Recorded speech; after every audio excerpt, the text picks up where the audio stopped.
Hoje eu puxei aqui a minha folha de caderno para trocar uma ideia com vocês sobre a tríade do RPG Vintage. Eu já falei isso algumas vezes, mas eu gostaria agora de trazer um verdadeiro destaque para isso, né? O RPG Vintage, ele é desenhado em cima de três macroestruturas. Eu não sei se macroestrutura talvez é o melhor nome, mas são três estruturas que envolvem um dédalo, né, uma dungeon, dédalo na nossa brincadeira aqui.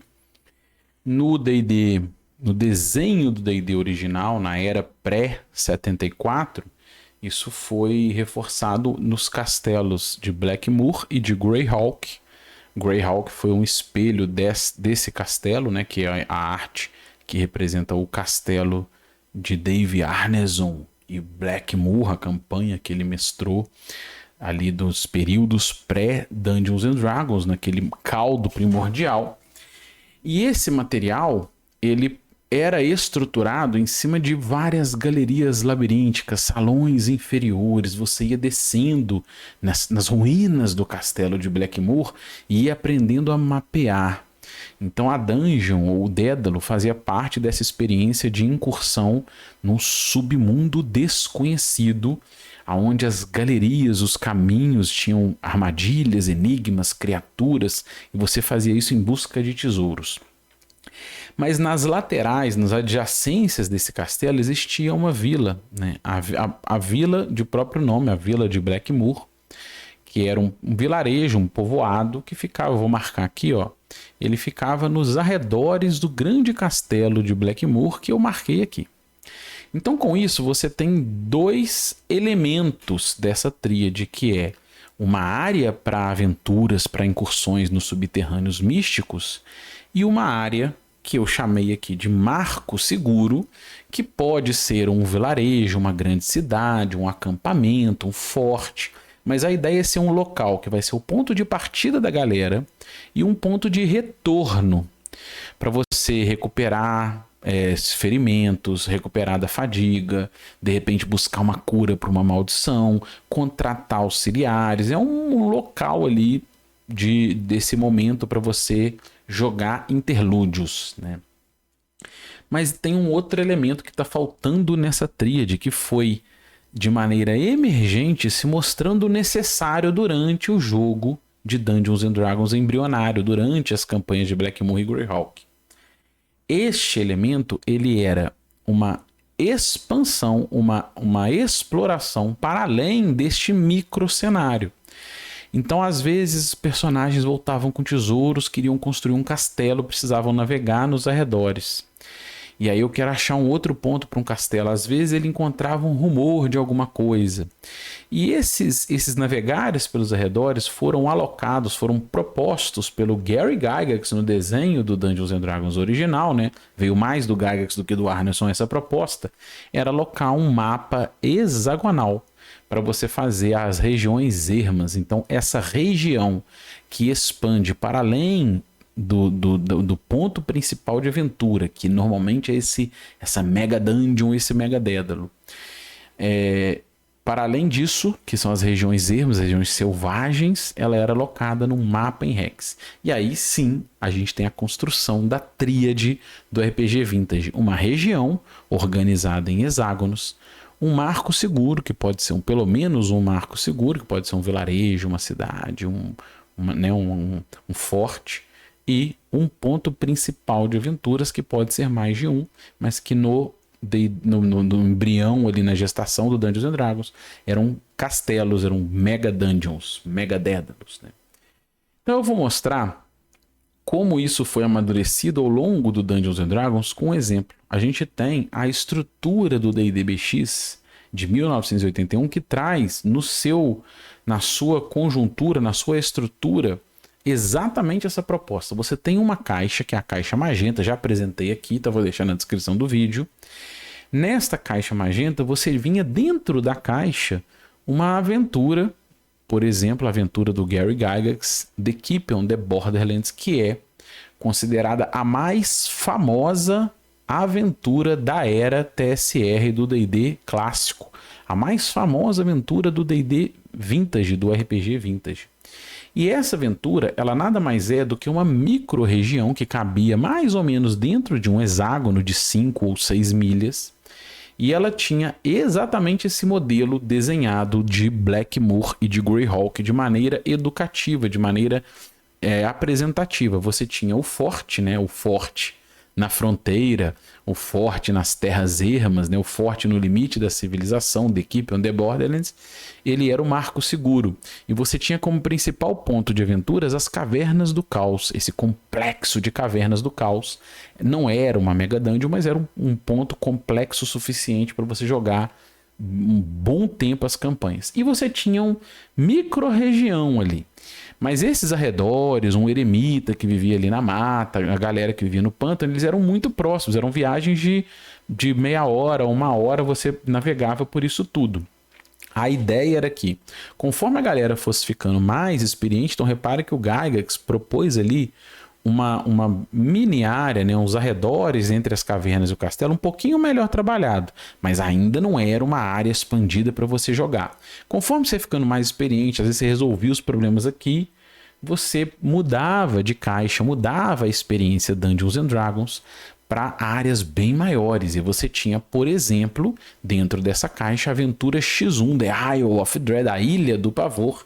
E essa aventura era uma ilha bem maior, bem mais vasta, organizada em hexágonos de 6 milhas, não você pode usar os 5 ou 6.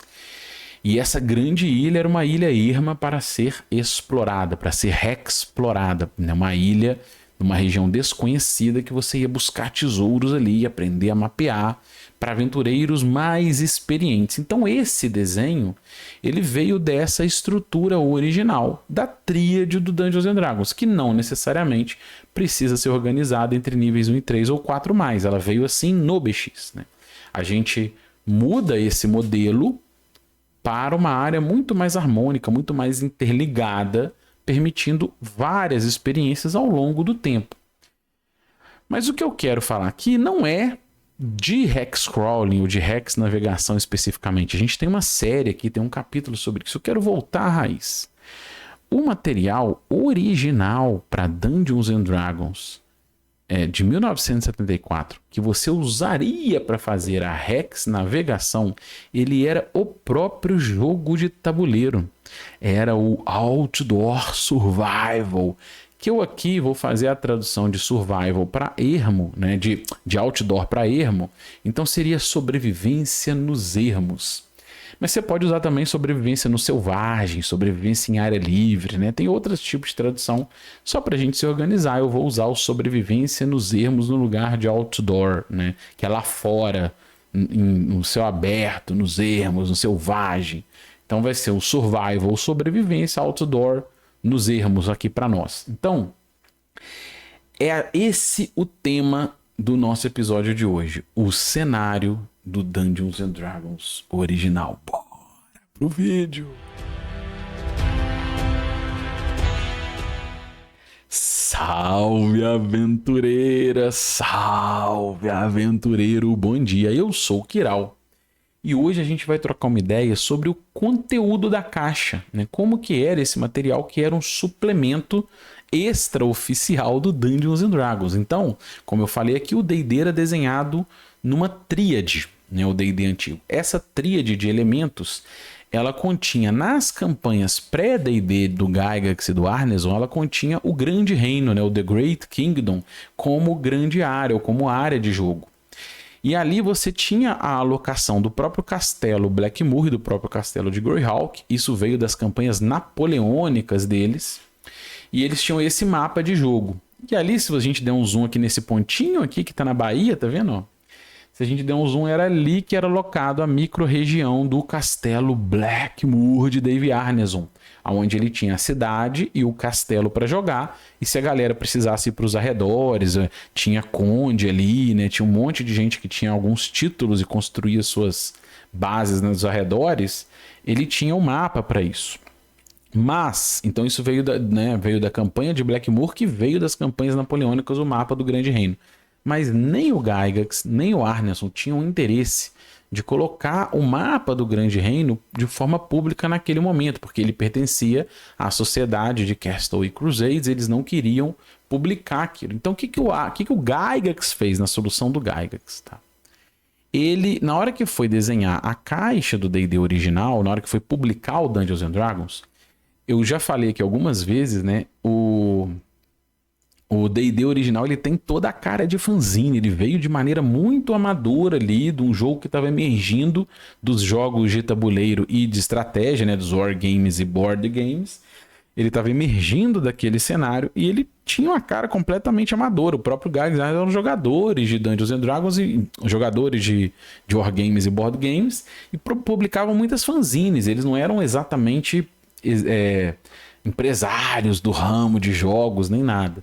Então, se você pegar o corpo do texto do D&D, ele tem várias citações para você buscar informações, por exemplo, no Chainmail, né? O Chainmail que originalmente foi publicado pela Guidle Games, nem era publicação da linha da TSR, embora o Gygax tenha sido o autor, mas nem era da linha deles, nem era um produto linha Dungeons and Dragons. Mais tarde ele foi republicado, a terceira edição dele é TSR. Mas a primeira não.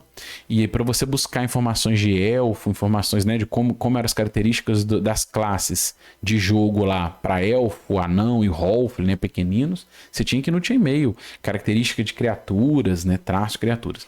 E para jogar o Hexcrawling, você ia, o cenário de jogo na prática era um outro jogo, que era da Avalon Hill, que era o Outdoor Survival. E eu vou mostrar isso para vocês aqui, olha lá. Eu vou pegar aqui o texto original do livreto 3 do D&D, vinha dentro da caixa. Ó, o The Wilderness, né, que a gente vai traduzir aqui para os ermos, né? Eu vou chamar o Outdoor, o Wilderness, como ermos na nossa conversa aqui, mas você pode pensar que é o selvagem, alguma coisa desse tipo. Eu vou fazer aqui a tradução, mas ele está lá na página 15 do LBB 3, do livreto 3 do D&D original. Olha lá, vou fazer aqui a tradução. O terreno, além das imediações da área do Dédalo, deve ser desconhecido para participantes, apenas de conhecimento de quem mestra o jogo. Aventuras improvisadas nos ermos são realizadas com o uso do jogo de tabuleiro Sobrevivência nos Ermos, que é o Outdoor Survival, explicado abaixo. Jornadas exploratórias, como expedições para encontrar terras adequadas para um castelo ou em busca de algum tesouro lendário, são tratadas de maneira totalmente diferente. Sobrevivência nos Ermos possui um tabuleiro perfeito para aventuras gerais. Considere ícones do tipo sumidouro como áreas para castelo e ícones do tipo casas como vilas. E o restante do terreno trate conforme indicado. Eu quero chamar a atenção para algumas coisas aqui, mas primeiro olha essa frase. Que o terreno deve ser desconhecido para participante. Está lá no livro original. É importante a gente mostrar esses vestígios, porque muita gente acha que quando a gente propõe um jogo diegético, um jogo por interação diretamente ficcional, a gente está trazendo uma grande novidade, mas não. Na verdade, a gente está propondo um resgate, obviamente com uma releitura, porque a gente tem 50 anos de XP aí desde esse material. Mas essa proposta, ela já existia lá atrás. Ela estava em disputa, muita gente usava as miniaturas, muita gente usava um mapa aberto para a galera interagir com o mapa, né, de maneira não diegética, mas o desenho original do Gygax propunha uma interação ficcional, para você descobrir mapeando essas áreas. Isso fazia parte do jogo, está no texto da ideia original. Então isso era uma das propostas em disputa, que acabou por muito tempo sumindo ali, quase esquecida, e que a gente está aqui para sempre tentar resgatar, fazendo a devida e adequada releitura, e quando a gente precisar fazer intervenções, a gente vai discutir sobre isso. Mas o objetivo aqui é a gente falar um pouquinho do jogo de tabuleiro. O que era esse jogo, tá? Então a gente vai apresentar aqui os componentes desse jogo de tabuleiro. A ideia vinha uma caixa, e essa caixa, Outdoor Survival, tinha a proposta de você jogar uma experiência fechada de sobrevivência nos ermos. Então você tinha ali vários terrenos diferentes, rios, montanhas, matas, e a ideia era você percorrendo esses terrenos regulares e tal, tentar sobreviver. Você era um aventureiro, um guia, um escoteiro, alguém que está fugindo, um fugitivo de guerra, ou alguém que está buscando, perseguindo um fugitivo de guerra por essas áreas, e você tem que sobreviver. Os principais desafios são os próprios desafios de cenário, né? Chuva aqui não, mas são os terrenos, fome, sede, inanição, encontros aleatórios. Tudo isso tem num jogo que propõe a sobrevivência nos ermos. Então é um jogo de sobrevivência no selvagem nos ermos. Eu vou deixar aqui uma dica. Eu fiz uma resenha, eu mastiguei a estrutura desse jogo também lá no nosso blog. E se você não sabe, a gente tem um blog, chama Runas Quirais. Você bate no Google e Runas Quirais, você vai achar o nosso blog. E lá eu fiz um artigo sobre isso. Mas aqui eu vou tratar no vídeo diferente. A gente vai mostrar, tem o apoio audiovisual, é uma outra experiência. Mas se você gosta, dá um rolê, dá uma olhada lá. Tem o texto lá mastigado. É diferente do que eu vou abordar aqui no vídeo, mas tem lá também esse conteúdo. Beleza, vamos pegar agora direto no jogo. A ideia é a seguinte, o jogo vinha nesse tabuleiro. O tabuleiro ele era separado em 3, né, para caber na caixa. Então eram 3 abas que você colocava uma do lado da outra. Essas abas tinham vários marcos, vários terrenos, era organizado nesse modelo. O hexágono é de 5 milhas. Cada hexágono de 5 milhas e tinha floresta, montanha, deserto, rio, né? Essa era a área geral. E ele tinha marcos. Que marcos ele tinha ali principalmente? Se você olhar aqui, ó, talvez não dê para ver tanto no zoom do mapa, mas esse tipo de marco, que era uma lagoinha, parecia um lago, ele é uma área para castelo, que no jogo de tabuleiro ele é um sumidouro, né? Seria o quê? É um lago que tem infiltrações, tem passagens para o subterrâneo. Mas, então é um lago, uma fonte de água. Mas para Dungeons and Dragons, então esses marcos são, que eu estou marcando aqui, são para uso no Dungeons and Dragons, tá? Você vai usar ele como área para castelo. O marco, que é uma casinha, no jogo ele pode ser ponto de partida ou acampamentos para você, que você pode investigar e pegar recurso. No Dungeons and Dragons você vai tratar ele como pontos de vilas ou cidades que existem ali. E o marco que tem um alce, né, um servo, são animais de rebanho, no Dungeons and Dragons você vai tratar como covil, como ponto, uma área que tem animais de rebanho, né? Tem servos, alces, você vai tratar ali essas áreas. Esses são os principais marcos. Então, no Outdoor Survival, eles são fixos, né? Esses animais, eles ficam ali naquela área. Eles caçam por ali. Beleza, esses são os marcos. Depois tem os terrenos, você tem trilha, tem um monte de coisa. Então, aonde fica a dungeon, né? A proposta do Gygax era você alocar no seu jogo a sua dungeon em algum lugar por ali, seja bem próximo do marco de jogo, seja em outra área onde você queira explorar mais o hexcrawling. Então, por exemplo, se você pegar ali a casinha 3 e falar que eu vou montar minha vila ali vai ser meu ponto de partida, do lado do rio, no meio das montanhas, você pode alocar a sua dungeon nas próprias montanhas ali próximas ou longe. Se você quiser marcar ela longe, você vai transformar também hexcrawling no desafio inicial do jogo. Mas de uma forma geral, o que se fazia mais comum era alocar esse castelo, essa ruína, esse cemitério, esse ponto que seria o principal ponto de aventura, nos arredores da vila, e depois, se a galera fosse exaustando ali as possibilidades, aí você ia expandindo o jogo para os arredores. Se você buscar, você vai achar outros tipos de mapa, alguns melhores definidos, sem aqueles ícones, né? Tem outras opções aí. E tem muita gente que tem trabalhado dentro do movimento OSR, vamos dizer assim. Eu não sei mais se a gente pode falar como OSR, né? Porque a OSR morreu na brincadeira, mas muita gente que resgata essa proposta de jogo tem feito o próprio mapa do Outdoor Survival, como é a proposta do D&D original. A proposta do D&D original é você usar o mapa do Outdoor Survival como seu cenário de fundo. É esse aí que é o mapa. Então tem gente que resgata essa proposta, como o Southland, né? Eu vou deixar o link aqui da campanha que está usando o Southland, o Hex de 5 milhas, e eles fizeram exatamente o mapa do Outdoor Survival, né? Lá no blog do The Alexandria, ele também está registrando uma campanha que estava em curso, eu não sei se ela ainda está hoje, mas na época que eu li era uma campanha que estava em curso. Ele organizou o mapa do Outdoor Survival numa plataforma moderna de Hex, mas ele fez exatamente esse mapa. E é uma forma também, ele está mestrando com esse mapa, e é uma forma de você explorar o mapa original, né, numa campanha moderna dentro do D&D antigo, né? Tem um outro também que eu vou até deixar um link na descrição aqui, que é o Greg Gillespie. Eu já fiz várias resenhas das dungeons do Gillespie e o Greg Gillespie organiza as suas regiões das Mega Dungeons no próprio mapa do Outdoor Survival, né? Então, se você pegar aqui que eu marquei, esse aqui é uma arte do mapa do Outdoor Survival, onde está alocado uma pequena região. Se você pegar essa de baixo aqui, ó, é onde ele alocou a Barrel Maze. A Barrel Maze está alocada nessa região menor, né, do grande mapa do Outdoor Survival. O The Forbidden Caverns of Archaea, né, as cavernas proibidas de Archaea, está alocada ali nesse outro. E em cima está Raifel. Eu não vou colocar aqui onde tem a do Arrow Deep, porque eu ainda nem fiz a resenha dele, não vou falar disso, mas em breve eu vou fazer a resenha dela e tal. Mas resumidamente, as 3 que eu já resenhei estão alocadas aí. Então são formas da gente aproveitar isso, mas nem é isso também que eu queria falar. É agora que vai começar o episódio, cara. É agora que vai começar o vídeo. Porque o objetivo desse vídeo é a gente fazer uma resenha do jogo. A gente vai falar do conteúdo da caixa e qual é a XP que tem ali, que a gente extrai e vê muitos elementos fundacionais do Dungeons and Dragons. Então na verdade, é o meu objetivo aqui. É a gente analisar e trocar essa XP sobre o conteúdo da caixa. Então, primeiro eu vou falar do conteúdo em si, né?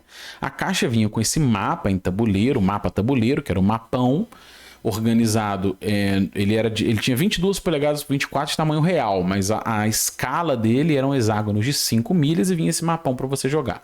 Ele vinha uma cartilha que ela tinha marcadores. Marcadores, eles eram cortados a laser, eles eram preparados a laser, então você podia destacar todos esses marcadores para você usar no jogo. Eu vou explicar aqui como é que isso funciona. Tinham 4 fichas de jogo. Olha aí as origens também, de você ter uma ficha, de você registrar a evolução do jogo. Não é a origem, mas é uma referência importante de quem jogava esse jogo e que desenvolveu o Dungeons and Dragons. Esse jogo foi lançado em 1972, o D&D em 74. O Arneson apresentou a proposta de Blackmoor vindo lá de Braunstein para o Gygax em 72. Então o Gygax já tinha... O Gygax ele produzia fanzines e consumia jogos da Avalon Hill. Ele começou a explorar o Dungeons o desenho, né, ali de Blackmoor, espelhado no Greyhawk, no pré-D&D, ainda como fantasy game, no mesmo momento em que ele começou a jogar esse jogo. Então isso fez parte de um refinamento, uma expansão daquela experiência inicial que o Arneson passou para ele, e esse jogo de tabuleiro esteve presente nessa jornada. E o uso da ficha, tudo isso ajudou a pensar. Óbvio que tiveram outras referências, a gente já falou disso aqui. Dentro do jogo vinham 2 livretos, um deles tinha as regras do jogo, um deles não tinha nada a ver com o jogo. Ele era um brinde, né, vamos dizer assim, que era um livro de sobrevivência. Ele era um livro tipo um livro de escoteiro. Então tinha várias informações dos anos 70 de guias de sobrevivência. Então como é que você filtrava a água, como é que você fazia um torniquete, tipos de cobras peçonhentas, como é que faz a respiração boca a boca, como é que você olha faz um relógio de sol improvisado. É bem legal o kit. E vinha lá dentro como um brinde, né? Vamos dizer assim. Ele não tinha referência, relação direta com o jogo em si. Tinha uma tabela de terrenos que originalmente vinha no verso da caixa, né? Ele vinha estampado na caixa. Mas você pode imprimir, fazer uma tabela à parte. Hoje em dia é mais fácil, né? A galera também podia fazer anotações.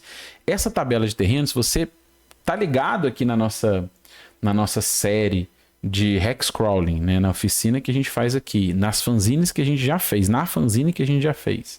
E no D20 de RPG, você já viu que ela tem custos. E se você tá ligado na estrutura básica de hexcrawling, esse custo, ele foi a principal referência de você colocar custo de terreno para viajar, para navegar. Eu vou falar um pouquinho aqui como é que funciona, mas ela representa, ela expressa a dificuldade de navegar por aquele tipo de terreno.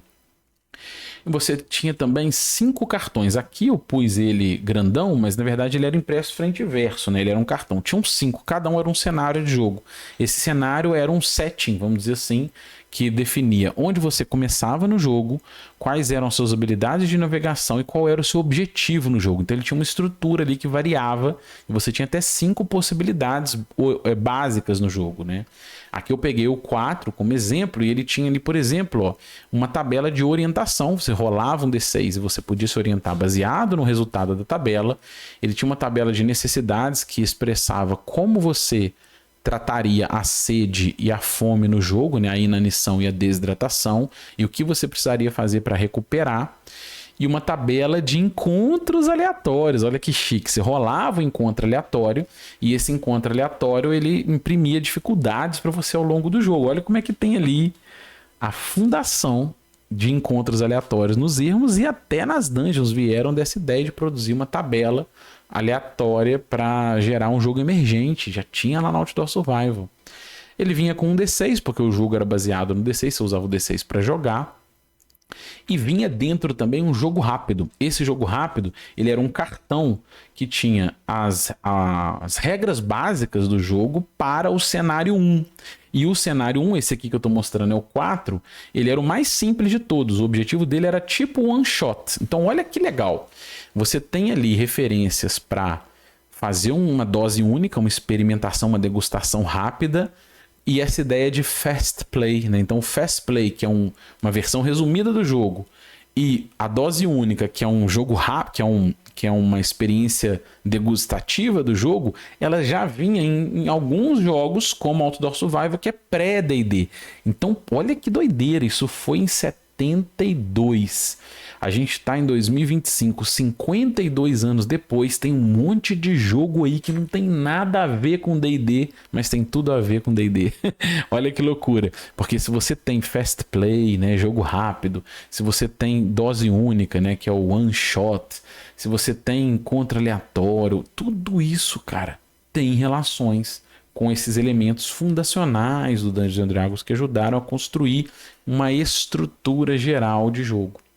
Então isso tudo vinha dentro da caixa. Beleza, agora eu vou mostrar para vocês, mastigar um pouquinho mais esse conteúdo, tá? Então a gente tinha ali os marcadores. Como é que funcionava isso? Você ia destacar, todos eles, você ia destacar todos, e até 4 pessoas podiam jogar. Cada um jogava com um conjunto de cores. Uma vai jogar com azul claro, ou verde piscina, sei lá o que é isso, não sei definir cor direito. Um vai jogar com esse amarelão aí, que é o do meio. Um vai jogar com azul escuro, esse azul, né, mais intenso, que é o terceiro. E um vai jogar com esse, sei lá, cor de burro quando foge, um amarelo abóbora, não sei direito, que é o último aí. Vai destacar. E você vai usar eles correlacionados na ficha. Então, ao invés de escrever na ficha, você ia movimentando marcadores. Então, por exemplo, o seu nível de vida, que está ali embaixo, naquela tabelinha ali, naquela linha de Life Level Index, né? Que eu vou usar aqui como nível de vida, você vai colocar ali o marcador no A, o seu inicial, o seu nível de vida inicial. Você vai marcar ele ali. Este marcador que eu coloquei aqui, tá aqui, ó, marcado em roxo, coloquei em cima da ficha, você vai pegar a sua versão, repara que ele é o A, olha lá, ó, ele é o A. Você vai pegar a versão dele do cartão que você destacou e vai usar ele no tabuleiro. Tá lá, ó, coloquei ele do lado. Ele que vai colocar no ponto de partida do cenário que você está jogando. E o seu índice de água e comida, dependendo do cenário, ele pode alterar, mas de uma forma geral ele começa aqui. Então você vai colocar lá o nível de água e o nível de comida. Começa assim. E assim o jogo começa. O jogo ele é organizado em turnos. Em cada turno ele representa um dia no jogo. Então, quando passar um dia, se você não encontrou fontes de água ou comida, você vai, na sua ficha, vai avançar a ficha. Então, você vai colocar as suas fichinhas avançando para a direita, que significa uma degradação. Então, você está com sede e fome. Então, você avança a setinha para a direita, indicando que você passou um dia, você não encontrou fonte de água ou comida o dia inteiro. Isso vai te dar ali uma condição nova. Se passar mais um dia você não encontrar fonte de água ou comida, você continua avançando. Aí você altera na ficha e marca eles no novo quadrinho para a direita. Só que repara que na água, você fica 2 dias sem água, ele já salta ali de um nível de vida, tá vendo? Um life level.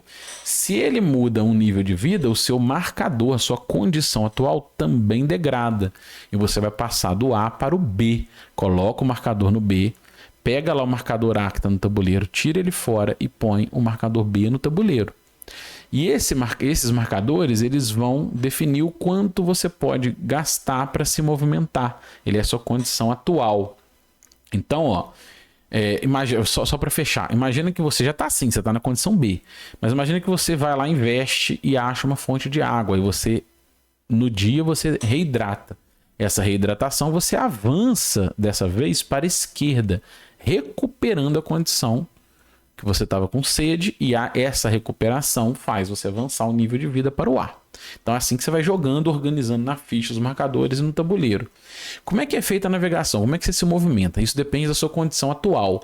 A condição inicial, que é a A, olha lá, marcado com A, ó, ela tem um número 6. Esse 6 é o número de pontos que você pode gastar para se movimentar. Lembra da tabelinha de terrenos, que tem a ver com o hexcrawling que a gente usa? É isso. Se você se movimentar só por terrenos de custo 1, né, terrenos simples, vals, trilhas, você pode se movimentar até por 6 deles, se a sua condição é A. Mas se você precisa atravessar no caminho, por exemplo, um rio, né, um terreno que tem custo maior, você tem que pagar esse custo para entrar no terreno. Então você sai do terreno de custo 1, paga 3, entra nesse terreno e é esse custo total 6 que você pode se movimentar na condição A. É assim. E para onde você pode ir? Então a navegação ela depende do quão longe você pode ir e qual é a direção que você pode escolher. Essa direção ela depende da sorte e da sua leitura do jogo. Por quê? Porque a navegação ela é feita baseada numa tabela. Eu peguei aqui como exemplo, eu fiz a tradução para ficar mais fácil para nós, a tabela do cenário 1. Então como que funciona isso? Você vai lançar um D6. Se você tirar um, você vai fazer um movimento reto. Você vai consultar você vai consultar lá no tabuleiro. Tá vendo que tem ali em cima depois eu vou dar um zoom, tá? Mas ali em cima tem um movimento aleatório um giro aleatório de 1 a 6 no hexágono. Você vai rolar um D6 e vai andar naquela direção aleatória. Eu vou dar um zoom depois para mostrar isso. Se você tirar 2 ou 3, você pode fazer uma virada, mas também é um movimento aleatório. E se você tirar 4, 5 ou 6, o movimento tem que ser reto, mas você pode ir para onde você quiser, na direção que você quiser. Então você depende um pouco da sorte, mas você, né, que é o aleatório no tabuleiro, que é aquilo que tem lá em cima, então você depende da sorte no dado, mas você toma decisões. Então a sua agência não está nesse momento, é aleatório, você joga o D6. Mas a partir do resultado você tem a agência para escolher o que fazer. Você pode se movimentar, pegar uma trilha, às vezes você pode fazer uma curva, isso vai imprimir no jogo alguns impactos, né? Eu vou mostrar. Você pode não se movimentar também. Você pode decidir não se movimentar e investigar. Tem outras decisões, né?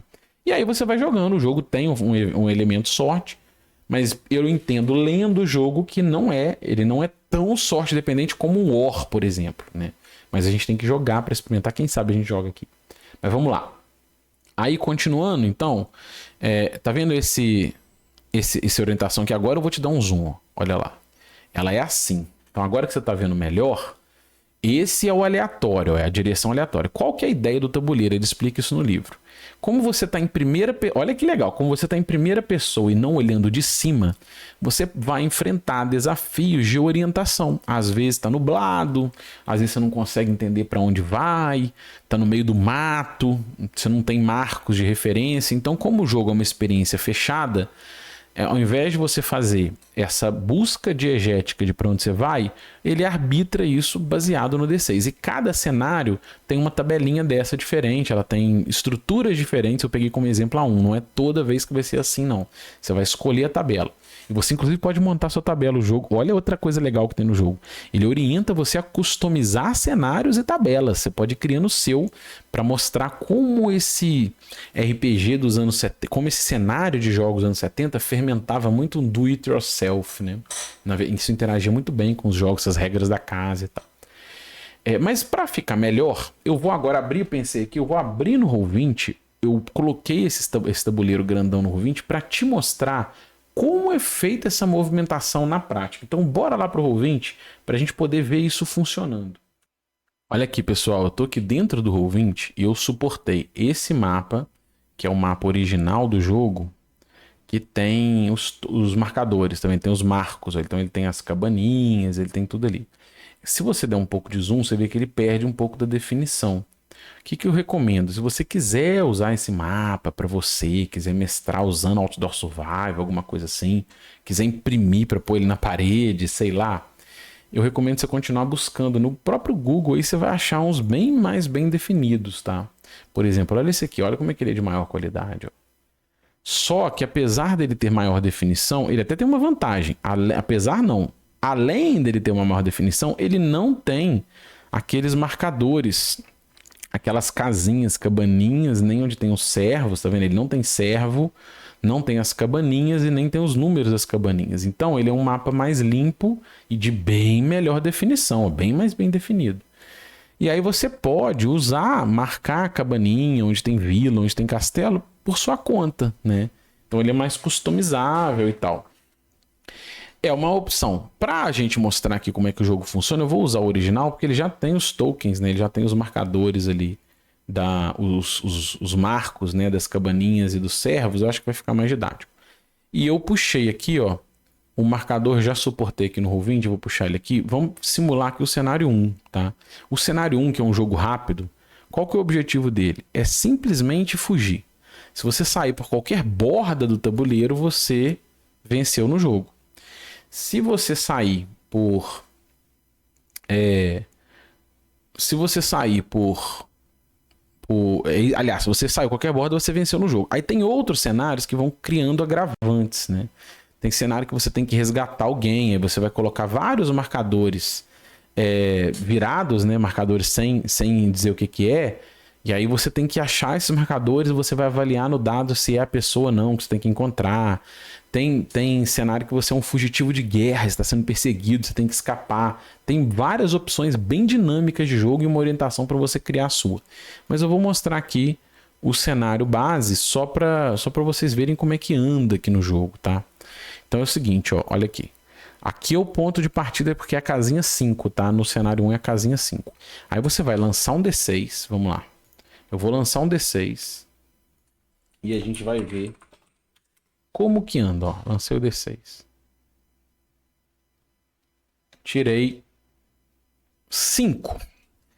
Aí agora eu vou pegar aqui, olha lá, 5. Vamos pegar na tabela. O 5, ele significa movimento reto. Movimente o mais distante possível em linha reta para qualquer direção.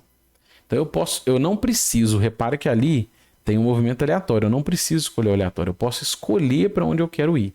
Então você volta lá e fala, bom, eu entendo, se você olhar o mapa com maior amplitude, ó, eu entendo, olha como é que o jogo é doido, cara. Se você for para cima, tá? Vou pegar aqui uma régua para te mostrar aqui, ó. Se a gente quiser ir para a distância mais próxima, que é aqui, ó, que é sair para o norte, a gente vai ter que atravessar essa montanha inteira aqui, que é caríssimo, né? Muito custoso para atravessar essa montanha.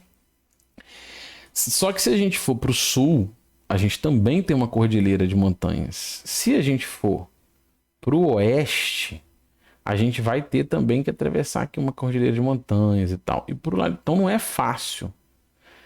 Então eu não sei, eu nunca joguei isso aqui, tá? Nunca joguei o tabuleiro, tô pensando com vocês. Eu acho que como a gente vai andar 6, ó, eu vou tentar andar o mais longe possível. 1, 2, 3, 4, 5. E aí, se você não tiver custo para entrar no novo hexágono, né, para avançar na nova área, você para ali. Então eu poderia, olha que legal. Se eu achar que na minha doideira, que o meu melhor movimento você vai escolher nessa direção aqui, ó. O meu melhor movimento é para cá, eu vou andar 5. Repara que repara aqui que tem 5 hexágonos entre um e o outro. Estão vendo? 5 hexágonos. Eu fiz esse movimento, ó. Paguei 5 de terreno e andei. Beleza, cheguei no sopé do morro e parei. Se você quiser ir para o norte, não, eu quero ir para o norte, cara. Eu vou ir o mais longe possível. Eu vou andar só 2, ó. Por quê? Porque ele custa 3, né? Vamos lembrar lá no custo do terreno. Vamos pegar aqui o custo do terreno para a gente lembrar quanto que ele vale, cara. Onde que tá esse custo do terreno? Eu acho que eu não vou ter aqui. Pera aí, deixa eu apresentar para vocês o custo do terreno. Só um minutinho, tá? Aqui, pessoal, preparei aqui, ó. Ah lá, tá vendo? Aqui tem os custos do terreno. Então, a montanha, ela custa 3. É caríssimo a gente avançar pela montanha. Então, se você quiser ir direto pro norte, você só vai conseguir avançar 1. Porque, vamos pensar aqui, olha lá. Você tá aqui na casa, você só vai conseguir avançar 2, ó. Porque você tá aqui na... Você tá aqui na casinha de partida aqui. Aliás, eu marquei errado aqui, ó. O ponto de partida é aqui, ó, agora que eu vi. A gente vai ter que repensar aqui. É na casa 5, eu marquei na 2 ali. A gente sai daqui, ó. Então a gente tá aqui no ponto de partida. Aí dá. Vamos pra cima então, ó. A gente vai pagar 1, porque a gente pode movimentar 6 por qualquer direção. Vamos pro norte. Aí aqui no Rio a gente paga... Quanto que é no Rio? Vamos ver ali quanto que é no Rio. Opa! Cadê o Rio? No Rio a gente paga 3. Não é caro também. Vamos lá, a gente pagou 1. Aí a gente pagou mais 3 no Rio, deu 4. Aí a gente paga mais 1 aqui, 5. E chegamos no acampamento, ó, 6. Aí se você chegar no acampamento... Eu não falei pra vocês ali, mas no cenário 1, lembra que eu falei pra vocês que tem o... Que cada cenário... Deixa eu ver se eu tenho aqui o cenário 1 para mostrar. Ah, eu não tenho mais como exemplo aqui o cenário 1. No cenário 1, como é que você recupera água, tá? Você recupera água se você parar numa fonte de água, que seja um rio, uma val ou um sumidouro, ou parar num lugar que tenha uma fonte de comida que é esse lugar que tem os ícones dos servos. Então, separar onde tem servo, onde tem água, você recupera isso. Mas sempre que você chegar num acampamento, você pode escolher jogar no modo fácil ou no modo difícil. No modo fácil, você vai considerar que todo equipamento tem fonte de água e de comida. Mas você precisa investigar esse acampamento. O que é investigar no jogo? Você não se movimenta. Você fala assim, não vou mover, eu vou investigar esse hexágono. E aí, se você gastar o dia investigando, você encontra o que tiver ali. Aí você vai encontrar água e comida no acampamento. No modo difícil, alguns acampamentos têm, outros não têm. E tem um modo opcional que você tem uma chance de 2 em 6 de ter. Então você vai rolar o dado, se tem ou não tem, quando você chega no acampamento, fonte de água ou comida. Então, enfim, você tem como customizar, tem várias regrinhas. Mas se a gente vai jogando um modo aprendiz, um modo fácil e tal, chegou no acampamento, você encontra fonte de água e comida. Então, como a gente movimentou para cá, a gente não precisa, não vai desidratar, você não vai mexer lá na ficha com isso. Aí vai a galera jogando, todo mundo joga. E depois que todo mundo jogar, então se estiver jogando 4 pessoas, todo mundo vai jogar, movimentar para onde quiser, já rolar o dado. Tem gente que não vai ter como. Vamos fazer aqui uma rodada em que a gente não tenha como definir. Vamos assumir então que você rolou o D6 lá e tirou 1. Então, movimento reto, consulte a direção aleatória em linha reta e o movimento mais longe possível.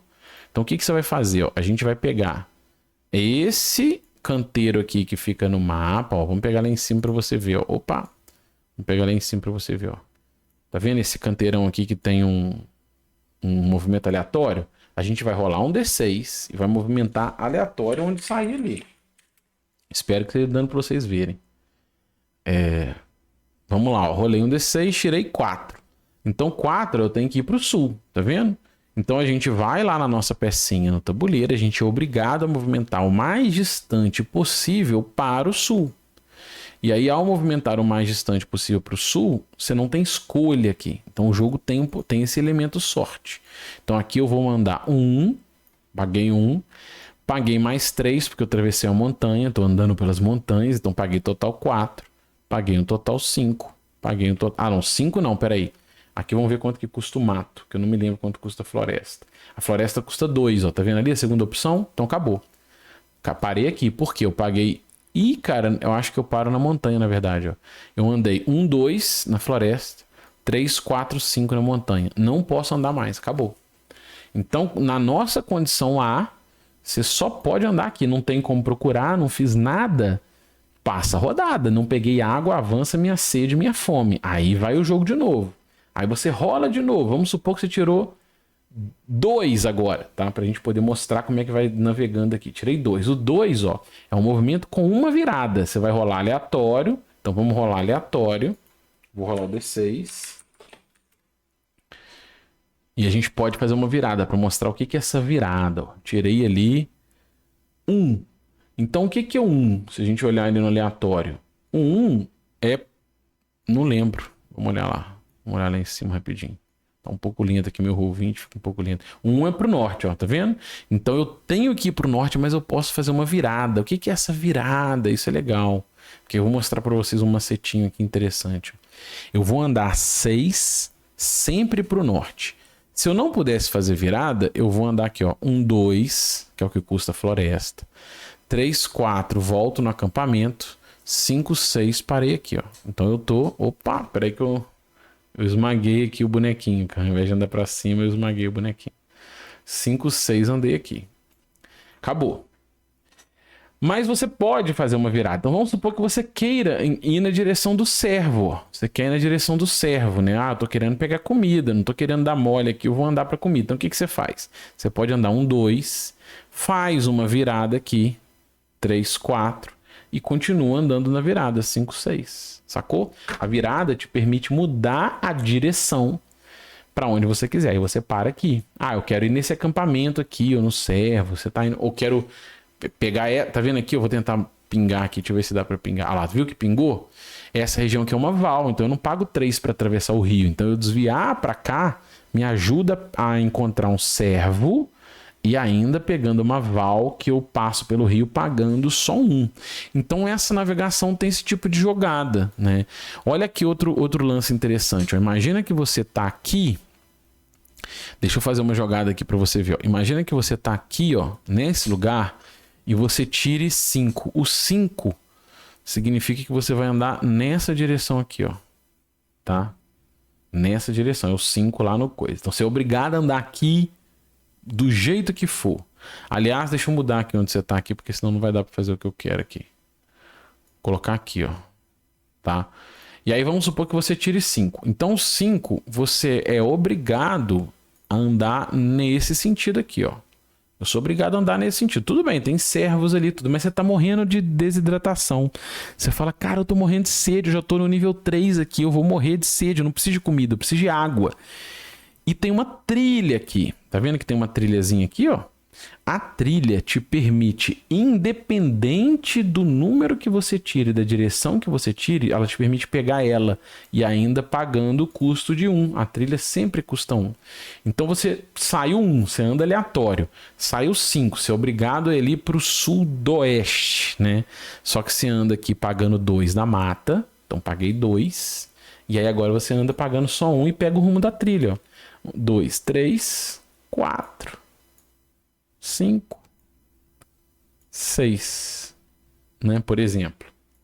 Aí você não parou na água. Se você é obrigado a andar o máximo, você teve que andar assim. Se você tem a opção, dependendo do cenário, da tabelinha, que você pode parar antes, dependendo do número que você tira na orientação, aí você pode optar por parar no sumidouro ali. Para você parar no sumidouro, você coleta a água ao longo da noite, vamos dizer assim, passa o dia e você recupera a hidratação. Então é assim que o jogo funciona, tá? Tem só um aditivo aqui que eu quero falar, que é o encontro aleatório. Encontro aleatório é uma regra opcional. E olha que legal, um elemento fundacional do D&D, que são os encontros aleatórios. Bora lá para os encontros aleatórios. E aí, galera, pra gente fechar, né, pra gente encerrar aqui a nossa resenha, o que eu quero dizer? Eu quero fazer as minhas considerações. De uma forma geral, eu achei esse jogo muito legal e tenho interesse em, de repente, combinar um dia, talvez, ao invés de ter a mesa aberta, a gente juntar a galera para jogar esse tabuleiro aqui. Eu nunca joguei, eu fiquei muito interessado e fiquei até triste, por um lado, de por que esse jogo não chegou para nós, né? Eu entendo que a gente teve uma popularização dos jogos de tabuleiro no Brasil ali no final dos anos 80 e ao longo dos anos 90. Então a gente teve o War, teve vários jogos, mas esse que é dos anos 70 não veio. E eu achei ele muito interessante. Eu não sei se jogando a gente poderia enjoar, mas imagino que não, porque ele dá 5 cenários e ele estimula customizações. Eu imagino que seja um jogo com várias variáveis, né? Muito interessante. Tenho vontade de repente abrir aqui no canal, de fazer uma versão artesanal para jogar aqui. Vou pensar, mas achei muito maneiro. Outra coisa que eu acho importante, tá? Este material, ele reforça uma coisa que eu já venho falando há muito tempo, que o Dungeons and Dragons, ele é multireferencial. Muita gente fala que o D&D veio do Chainmail e eu gostaria que você, acompanhando aqui o canal, me ajudasse a fazer eco e dizer não, ele não veio do Chainmail, né? Essa não é uma afirmação correta, ela é uma afirmação superficial. E não é para também ficar apontando o dedo quem tá certo ou errado, é pra gente trocar ideia e somar nessa estrutura, nessa XP do D&D original, do D&D antigo. O Chainmail, na verdade, ele foi a referência de regras que o Arneson usou para estruturar ali uma gestão de Blackmoor. Mas o próprio Blackmoor do Arneson tinha outras referências, né, como Braunstein, outras inspirações. E durante o desenho, a projeção do D&D de 74, vários outros elementos entraram nesse caldo. A magia veio do Jack Vance, o uso do D20, né, de taco contra CA veio do jogo Tactics. Já falei isso aqui, eu falo isso lá no blog também. Dá uma lida lá no blog pra gente trocar ideia.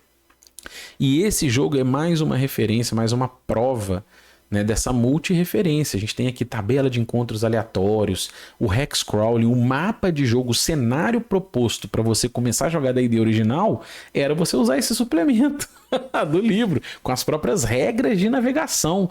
Essas que eu mostrei aqui, como é que anda e tal, era a proposta original do Gygax. Óbvio que depois se emancipou, mas a proposta no D&D original era usar esse material, né? Então isso é muito interessante da gente ir aprofundando nessa XP. Outra consideração que eu gostaria de falar é que esse episódio aqui, eu acho que ele ajuda a gente a entender que essa proposta de um jogo diegético, um jogo por interação ficcional, em que a galera não vai ver um mapa que não exista na ficção, ele não é uma novidade, ele é um resgate reinterpretado, é óbvio, a gente tenta melhorar, mas já existia essa proposta lá atrás, isso estava no livro. Então, quando a gente tem a fichinha lá, que vinha nos D&Ds antigos, né? No BX, por exemplo, vinha uma cartelinha em Hex, era para você mapear. Era para quem tá jogando e mapeando conforme a galera descrevia. Que eu tenho feito até sem o Hex. Você cria a escala que você quiser, né? Eu uso o Hex para mestrar, mas a galera que tá jogando faz o mapa que achar melhor. Mas isso já tinha lá no D&D original. Então o D20 de RPG é desenhado em cima disso, né? Com o conceito de que o mapeamento faz parte do desafio, tanto das dungeons quanto dos ermos, né? Eu até escrevi 2 vezes, ó, o mapeamento faz parte do desafio, o mapeamento faz parte do desafio. É para você não esquecer. E aí a gente tem também a emancipação desses materiais, né? A gente teve, por exemplo, a caixa Expert do D&D BX. Ela é dedicada, na verdade ela tem uma parte bem dedicada à estrutura de Hexcrawling. A gente tem, por exemplo, um material de 85, já resenhei aqui também, né? Que é o Wilderness, como é que é? Deixa eu lembrar o nome aqui. Ih, cara, fugiu da minha cabeça. Wilderness Survival Guide, né? Que é o guia de sobrevivência nos ermos, vamos dizer assim, ou no selvagem. Ele é um material de 85, tudo dedicado a Hexcrawling para AD&D. Então são alguns materiais customizados que permitiram ao longo dos anos, final dos anos 70 e anos 80, o D&D emancipar dessa estrutura de Hexcrawling do Outdoor Survival. Mas que depois isso foi meio que se perdendo e depois foi resgatado, né? No meu caso, principalmente com o lançamento da Tomb of Annihilation para a 5ª edição, que me deu um gatilho me lembrar disso. E aí a gente foi buscando mergulhar nisso e estamos aprendendo e fazendo cada vez mais próximo do que a gente gosta, né? Tem um capítulo lá no... Então, o que eu quero dizer com isso? Tem um capítulo lá no D20 de RPG, eu vou falar um pouquinho aqui, tá? Eu quero deixar uma observação que são algumas notas de significado. Uns termos, né, que eu uso aqui. Então, significado dos termos. Sempre que eu falar aqui RPG Vintage, eu estou me referindo a uma filosofia de jogo expressa no RPG setentista. Então eu estou falando do D&D original de 74, eu estou falando das campanhas pré-D&D que amadureceram esse jogo, como Blackmoor do Arneson e Greyhawk do Gygax. Eu estou falando os derivados próximos dele, mas muito mais do que o sistema em si, eu estou falando da filosofia desse RPG como um jogo de estratégia, do D&D como um jogo de estratégia. Eu estou fazendo uma série aqui do Munster, por exemplo, que ilustra muito bem essa proposta. E tem outros materiais extremamente alinhados que também navegam com isso. No nosso caso, o sistema que a gente usa para esta filosofia de jogo, para este jogar, é a nossa releitura do D&D original, é o D20 RPG. Mas, obviamente, existem outros materiais que conversam com esse idioma. Às vezes você acompanha aqui o canal, você gosta mais do Old School Essentials ou do Labyrinth Lord. Eu sei que tem uma galera que adora o Ozark do AD&D e tá tudo certo. Eu tô falando é dessa proposta de um RPG como estratégia, né, de um RPG como wargaming, de um RPG estratégico, desse caldo aí setentista, obviamente que com a nossa releitura 50 anos depois, tentando fazer as nossas adequadas intervenções. É disso que eu tô falando. Se você pensar, na oficina de jogo do D20 de RPG, ele tem exatamente essa tríade. O que eu apresentei lá? Como você prepara a aventura, como você prepara o marco seguro e como você prepara a região. É exatamente essa tríade do D&D original. É por isso que eu falo que o D20 de RPG tem o espírito e a releitura inspirada no D&D original. É isso. No final das contas, se você gostou, se inscreva no canal, deixe um joinha, compartilhe esse vídeo e, acima de tudo, comente. Porque o nosso objetivo aqui é sempre trocar XP. A gente não encerra aqui, eu estou pretendendo fazer uma sessão demonstrativa para a gente jogar o Outdoor Survival e vamos continuar falando disso, vamos continuar trocando ideia no nosso Discord aqui no canal. Acompanha lá no blog. É isso, um abraço e até o próximo vídeo.